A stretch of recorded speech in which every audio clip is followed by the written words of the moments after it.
And the rest of the news. Last Thursday, Senator Bernie Sanders went to Georgetown University and laid out what he means when he calls himself a democratic socialist. It was a fascinating speech, but the corporate media, unfortunately, chose to ignore it, even the liberal network. So tonight we're going to take a closer look at Bernie's speech and what he said about democratic socialism in America. In his speech, he started out by hearkening back to Franklin Delano Roosevelt's 1947 inaugural address. Let me take you now back to the 1937. And in his inaugural address, in the midst of the Great Depression, President Franklin Delano Roosevelt looked out at the nation in the midst of this terrible depression. And this is what he saw, and this is what he talked about in his inaugural. He saw tens of millions of people denied the basic necessities of life. He saw millions of families trying to live on incomes so meager that the pall of family disaster hung over them every single day. And he acted against the ferocious opposition of the ruling class of his day, people he called the economic royalists. Roosevelt implemented a series of programs that put millions of Americans back to work, took them out of dire poverty, and restored their faith in government. He redefined the relationship of the federal government to the people of our nation. And the people loved it. I mean, Social Security was fabulously popular, although the Republicans were all screaming that it was socialism.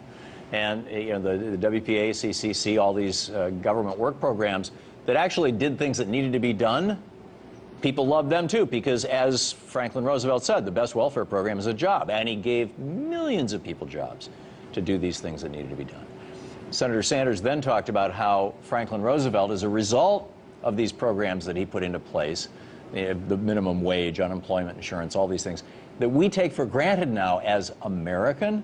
When FDR put these things into place in the 1930s, he was called a socialist. And by the way, almost everything he proposed, almost every program, every idea he introduced was called socialist.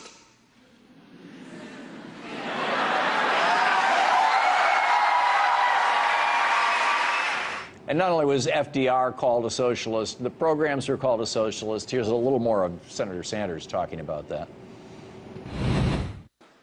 Social Security, which all of you know transformed life for senior citizens in this country, was defined by his opponents as socialist. The concept of the minimum wage, that workers had to be paid at least a certain amount of money for their labor, was seen as a radical intrusion into the marketplace and was described as socialist. Unemployment insurance, when you lose your job, you have something to fall back upon. Abolishing child labor, ending the fact that children of 8, 10, 12 years of age were working in factories or working in the fields. The 40-hour work week, collective bargaining, the rights of workers to engage in negotiations with a union, strong banking regulations, deposit insurance, and job programs that put millions of people to work were all described in one way or another as socialist. And at the time, the Republicans fought FDR as hard as they could, saying this is all socialism, it's terrible, it's going to turn America into the Soviet Union or worse, it's going to be a mess. But the American people loved it. And the Democratic president who followed FDR, Harry Truman, continued the programs.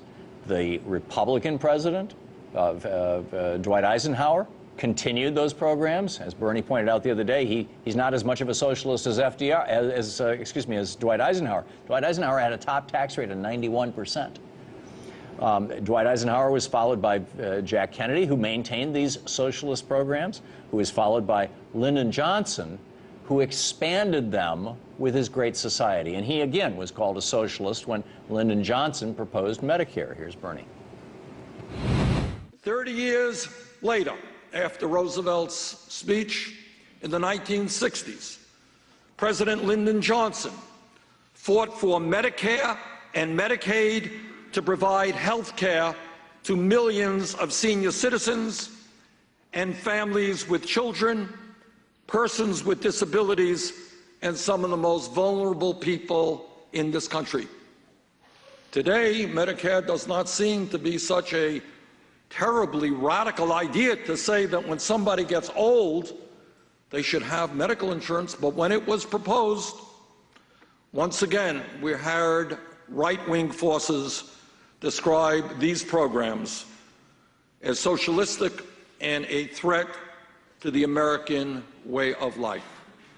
In fact, Ronald Reagan recorded an entire 33 LP, an album, vinyl album, about how Medicare was socialism, and if it got passed, then someday we would look back on America and remember the time when men were free. We played a clip from that just the other day. Just before FDR died, he gave another speech in which he proposed literally an amendment to the Bill of Rights, that there should be 4 rights built into the Constitution. Here's Bernie talking about FDR's second Bill of Rights speech. Now, in 1944, in his State of the Union speech, President Roosevelt outlined what he called a second Bill of Rights. You're all familiar with our Bill of Rights. And what Roosevelt outlined was what he called a second Bill of Rights. In his remarkable speech, this is what Roosevelt stated, and I quote, "We have come to a clear realization of the fact that true individual freedom cannot exist without economic security and independence. Necessitous men," and we would add women, "are not free men and women." End of quote. In other words, real freedom must include economic security. That was Roosevelt's vision 70 years ago. It is my vision today. It's very straightforward. If you're hungry, you're not free. If you're homeless, you're not free. If you're unemployed, you're not free. If you're sick and you have no way to get better, you don't have access to health care, you're not free. After that, Bernie talked about how people aren't really free when they're poor or struggling through life. People are not free. They are not truly free when they are unable to feed their family. They are not truly free when they are unable to retire with dignity. They are not truly free when they are unemployed, underemployed, or when they are exhausted by working 60, 70 hours a week. People are not truly free when they don't know how they're going to get medical help when they or a family member are sick. Remember when Ron Paul, during the Republican debates a few years back, was asked, well, what about that guy who doesn't have insurance, who's lying in the street dying in front of the hospital, and they won't let him into the hospital because he doesn't have insurance? And Ron Paul's answer, well, I forget his exact answer, but basically it was a variation on, hey, freedom, right? He's free. Bernie then went on to define what he means by democratic socialism. So let me take this opportunity to define for you, simply and straightforwardly, what democratic socialism means to me. It means building on what Franklin Delano Roosevelt said when he fought for guaranteed economic rights for all Americans. And it builds on what Martin Luther King Jr. said in 1968 when he stated, and I quote, This country has socialism for the rich and rugged individualism for the poor. Bernie then discussed how democratic socialism means reforming our corrupt campaign finance system. Democratic socialism means that we must reform a political system which is corrupt, that we must create an economy that works for all, not just the very wealthy. Bernie elaborated on his concept of democratic socialism by talking about how it means having a more just economy and political system. In my view, it is time we had democratic socialism for working families, not just for Wall Street, billionaires, and large corporations. It means that we should not be providing welfare for corporations. It means that we should not be providing huge tax breaks for the wealthiest people in this country, or trade policies which boost corporate profits while they result in workers losing their jobs. It means that we create a government which works for all of the American people, not just powerful special interests. Bernie concluded the democratic socialism part of his speech by pointing out how his kind of socialism does not mean a government takeover of the economy. So the next time that you hear me attacked as a socialist, like tomorrow, remember this. I don't believe government should take over, the grocery store down the street, or own the means of production. But I do believe that the middle class and the working families of this country who produce the wealth of this country deserve a decent standard of living, and that their incomes should go up, not down.